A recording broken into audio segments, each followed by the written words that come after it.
I don't know if, like me, you were really impacted by that testimony of Alexei Navalny. I hadn't picked up that he was even a believer until Caroline said something last week, and I thought, oh, really? I wonder where that comes from. When somebody speaks from experience of doing it and quotes, blessed are those who hunger and thirst for righteousness, you think, that it comes with an authority, doesn't it? And I didn't know that Gordon was going to share that this morning, but I wanted to start with that. We hunger and thirst for righteousness because we look around and we don't see it in our world. The newspaper headlines are depressing, but actually many of you have connections to nations that never make the headlines, and you know that things are pretty depressing there as well.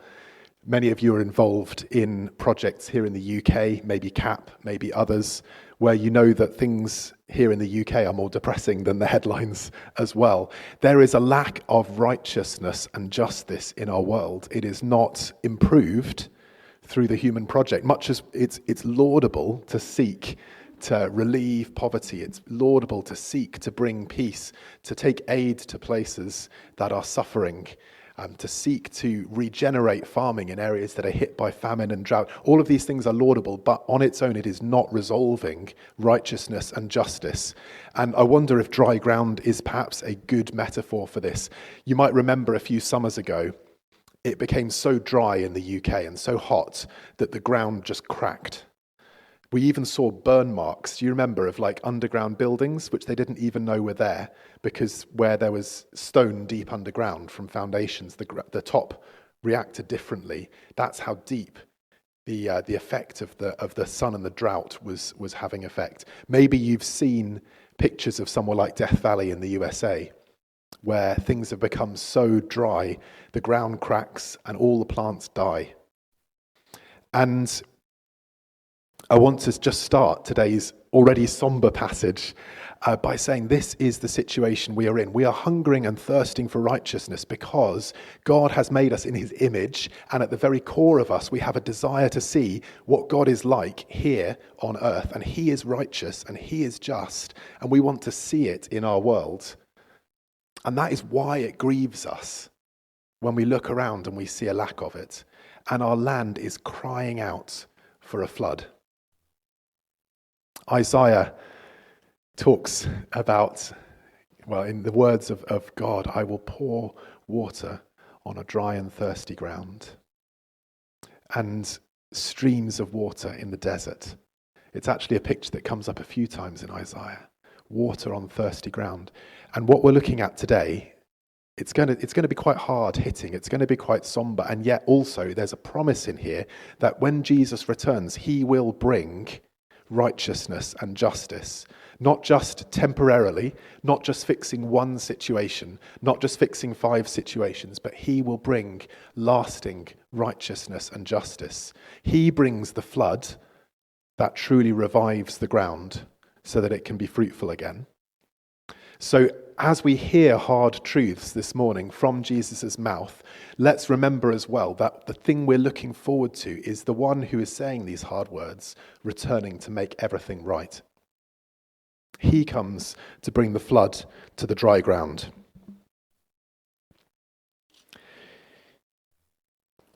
This passage and last week's passage go together. David spoke last week on the signs of the end of the age, and it starts off with the disciples talking to Jesus about the incredible temple buildings. They would have been beyond belief. I don't know if you've stood next to the Shard or maybe the Empire State Building or something like that and looked up and just been overwhelmed by the size of it.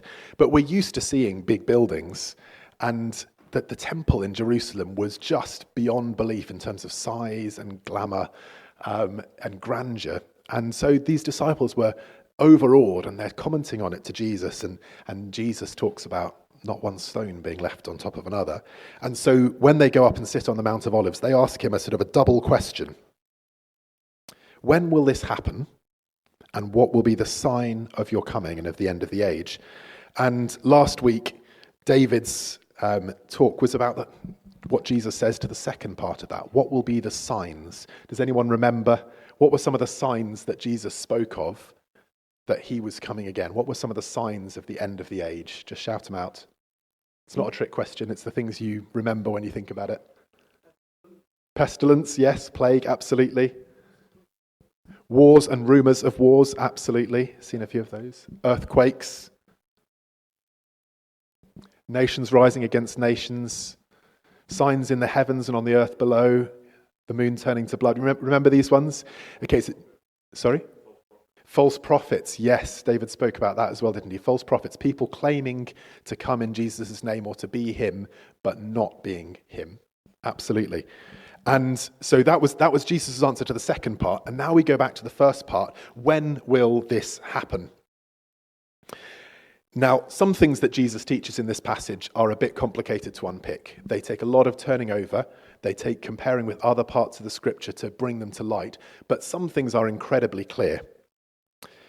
Over the years, many people have tried to predict when Jesus would come again.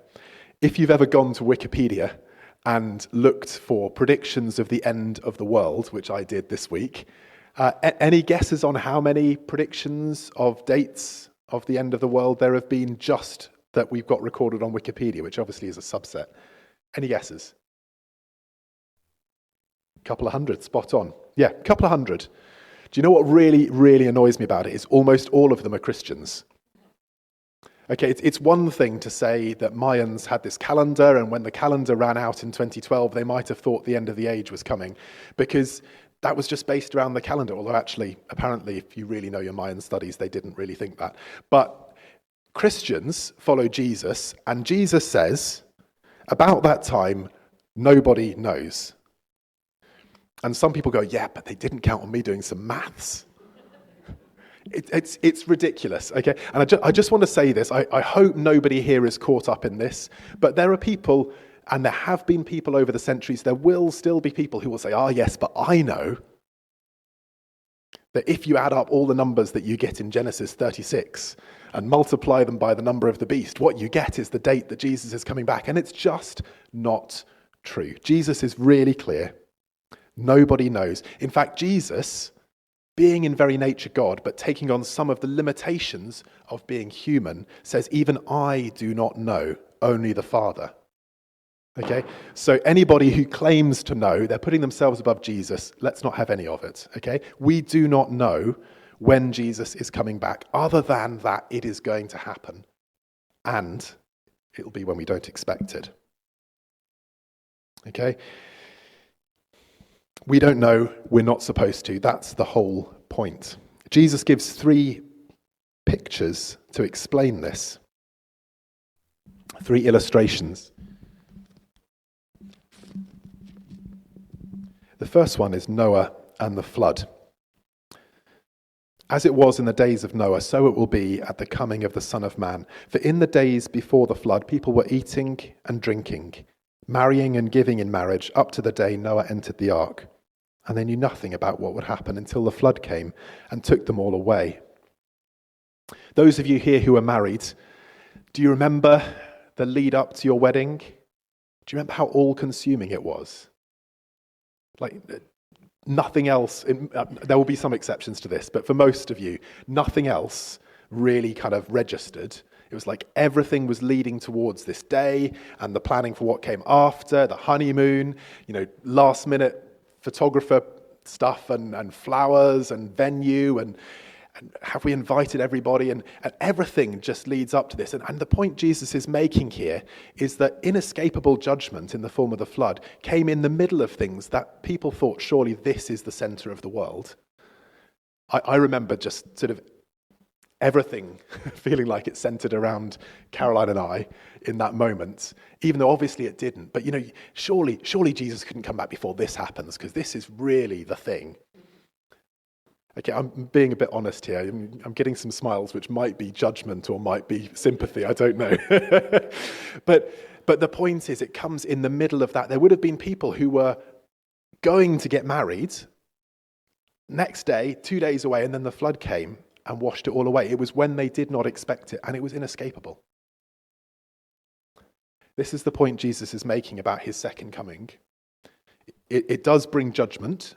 It's inescapable. You can't hide. Does anyone know the song Cinnamon by Nina Simone? Yeah.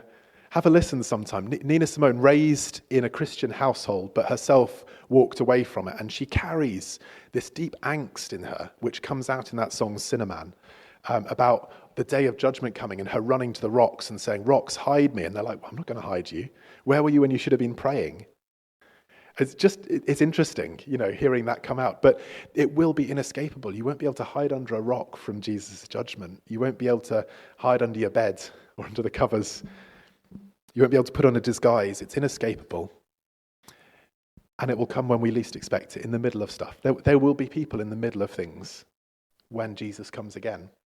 It could be me in the middle of a sermon that I never get to preach, even though I prepared for it. It could be you in that work presentation that you've been working towards for 6 months, pitching to a client. It could be just before that birthday party that you spent ages prepping for. It could be the day before you retire and you've made all these plans for your retirement and Jesus comes again. It will interrupt stuff, inevitably. And it will be unexpected.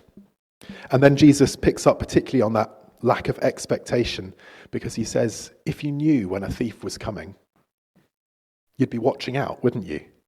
Has anyone here been burgled? Yeah. Yeah, and I don't want to make you relive those memories, but if you knew when the thief was coming, it wouldn't work. You'd be waiting. You'd have the police waiting, whatever it would be. Jesus is saying, we need to be constantly ready. If you're not constantly ready, the thief will catch you out. And then he goes on to give a third illustration about a faithful and wise servant and one who's less so. The faithful and wise servant is put in charge of the master's household to give them their food at the proper time. But there's the temptation, as the master takes a long time to return, the temptation to say to yourself, he's not coming back anytime soon. I could just raid the larder. I could beat the other servants. I could do what I like, get drunk, have a sleep on the master's bed, whatever it might be.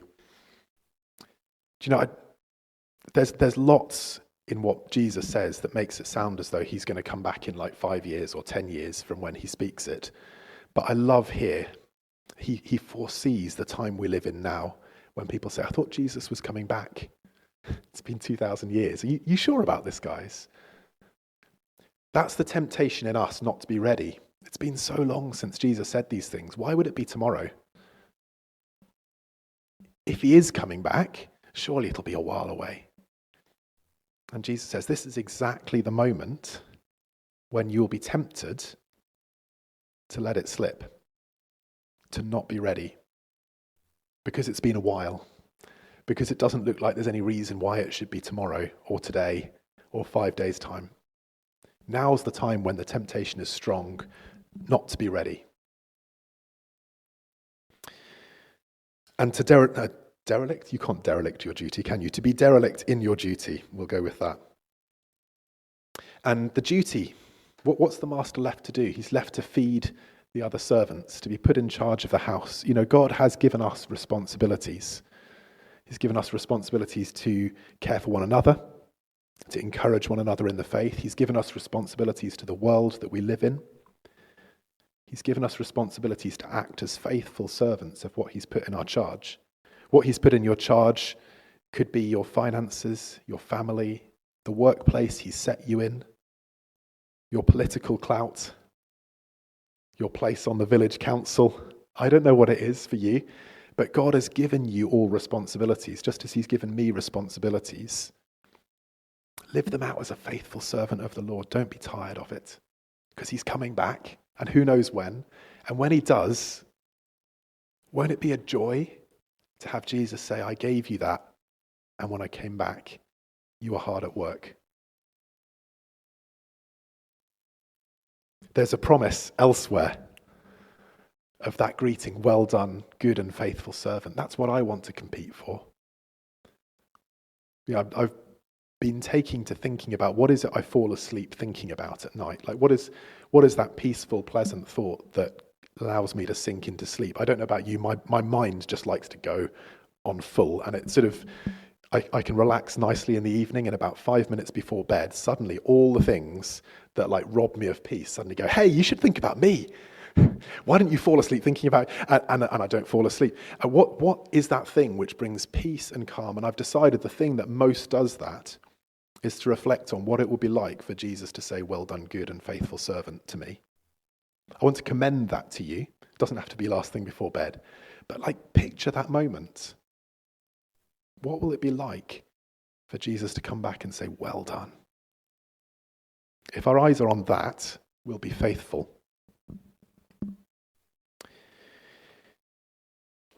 Jesus goes on to talk about being taken and being left behind. This is one of a couple of passages in the scriptures that have been interpreted as referring to something called the rapture, which, according to that view, then Jesus, before he returns to judge the world, there's this time when living believers will be kind of taken out of the world. And 1 Thessalonians says, we'll meet him in the air. And the world is left without them for some time. You may know there was that series Left Behind, Tim LaHaye. Some of you will have read it. There was a film of it as well. It appears in various popular media. Look, read the passage for yourself. We're going to be studying Revelation next as well. So, read Revelation, see what it says, and come to your own conclusion. Personally, I don't think this is talking about that. But whatever conclusion you come to, it's not what Jesus is primarily teaching here. It may be right. I think Jesus very clearly doesn't explain exactly what it's going to be like for him to come back. I think he leaves an awful lot for us to find out. What Jesus is answering is when, and the answer is in the middle of daily life when you least expect it. So this passage, which talks of two women grinding at a mill together and one being taken and the other left, and two men walking up a hill and one being taken and the other left, isn't primarily talking about Jesus literally lifting people out of this world and leaving the earth sort of without all living believers. That's not what he's on about. What he's talking about is it will be in the middle of daily life when you least expect it, and it will divide people who are in other ways together. It will divide those who believe in the Lord from those who do not. That's what he's teaching. Whether it will look like what some people describe as the rapture or not, honestly, I don't think this passage teaches us. I don't think 1 Thessalonians teaches us, which talks about being caught up into the air. I don't think we know, and I think we should be honest about it. That's my personal view, but I'm not going to stop you having the liberty to think what you think about it. What he does teach is a separation, unexpected, between those who believe and those who do not, in the middle of daily life. So, why does Jesus teach his disciples this? It's the last week before he's crucified and raised from the dead. Why is it so important in this last week that he uses his precious time with his disciples to, at quite some length, talk about this to them? I want to suggest the main reason is that we're supposed to live as though it was any time now. Jesus could have been really clear. He could have said, listen guys, 2,000 years at least are going to go past. People are going to say I'm never coming back, but I am. Don't worry about it. But he didn't, because he wanted his disciples to live as though he was going to come back any day. And he wanted people in the 300s to live as though he could have come back any day. And he wanted people in the 1500s to believe that he could have come back any day. And he wanted us today to believe that he could have come back any day, and that it might be today. That's how he wants us to live, in that state of readiness. And so he has to leave it open-ended. And he wants us to understand the urgency of the gospel.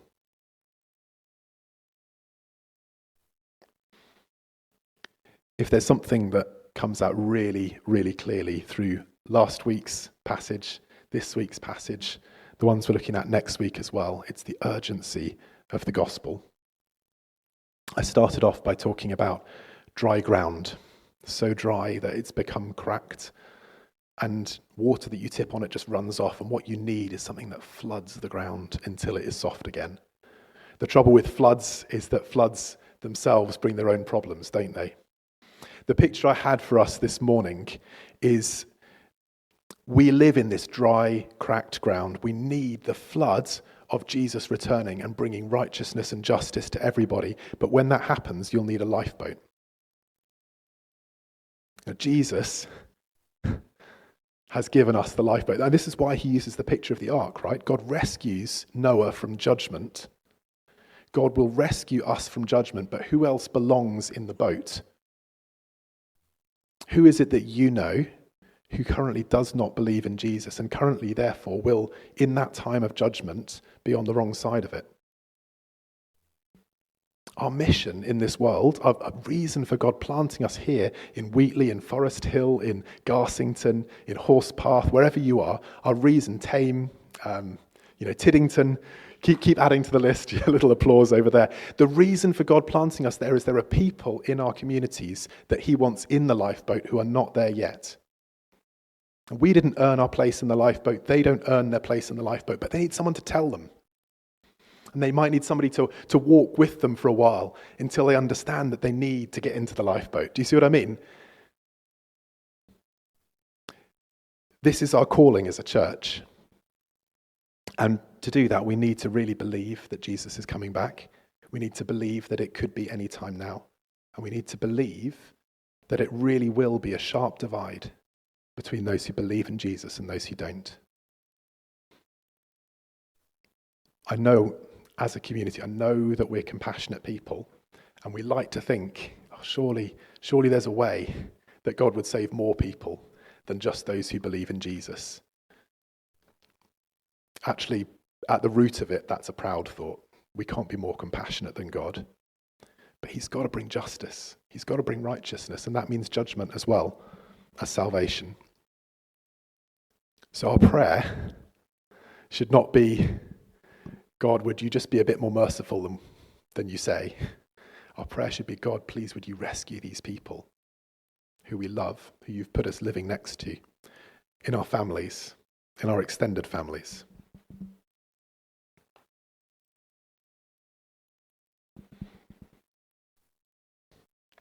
I suppose there's a moment of sobriety here to say, are you in the lifeboat as well? Like when the flood comes, you don't want to have one foot in, one foot out. Here's what it is to be saved. To have confessed your sin to Jesus and asked him to forgive you. To commit that he is the Lord of your life, not you, not anybody else, but Jesus is the Lord of your life. And to commit to following him.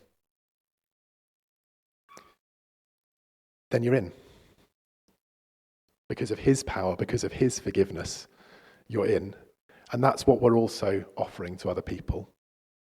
And there's so much more than that. There's what it is to live with the Lord. There's the joy of belonging to him. There's daily relationship. There's strength when you're weak. All of these things. But at the core of it is, are you in the lifeboat? Because Jesus has made a way for it.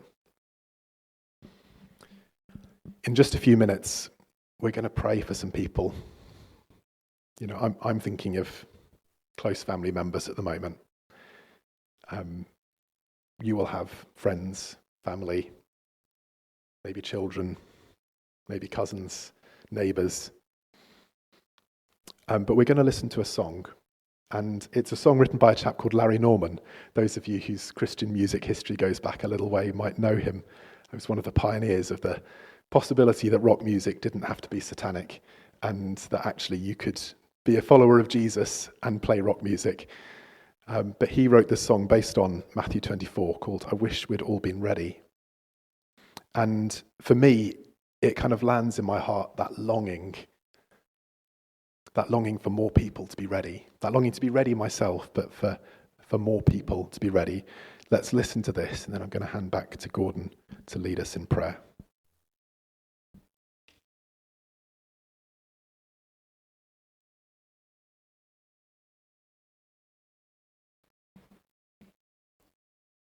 Let's pray together. I want to start by saying that if you are one of the people Al referred to who's maybe got one leg in the lifeboat and one leg not, and now's a good time to get in.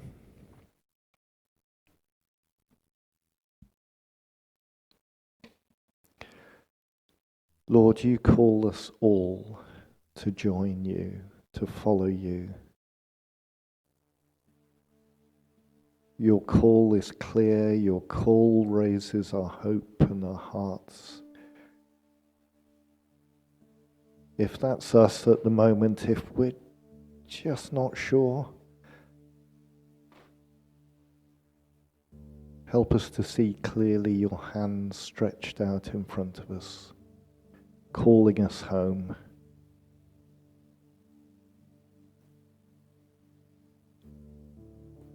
If that's you, come home to the Father, who will forgive, embrace, and love you.